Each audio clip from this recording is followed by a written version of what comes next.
Hot topic ngayon sa social media ang aktor na si Enrique Hill matapos mag-unfollow sa kanyang ex-kasintahan at ex-leading lady na si Liza Soberano sa Instagram. Bakit kaya?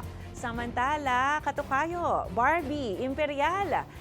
Ipinasilip na ang disenyo ng ipinapatayong dream house sa Bicol. Ang detalye sa balitang A to Z Showbiz ni Lane Garcia.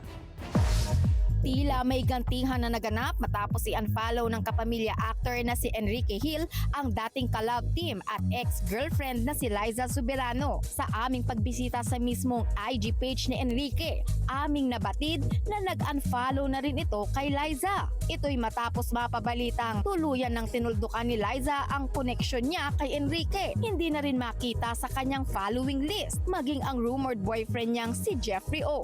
Tanong tuloy ng marami, bakit ngayon lang sa tagal na nilang hiwalay? Ito nga ba'y simpleng closure matapos ang lahat ng pinagdaanan nila bilang mag-partner noon? It was also very confusing because this was like my real first boyfriend.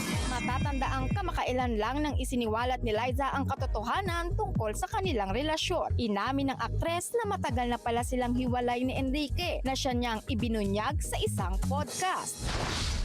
Samantala, super flex ang aktres na si Barbie Imperial sa disenyo ng bahay na ipapagawa niya sa hometown niya sa Bicol para sa kanyang kapatid at Mama Bing Imperial. Sa kanyang latest Facebook post, ibinahagi ni Barbie ang katuparan ng isa sa kanyang pinakamalaking pangarap.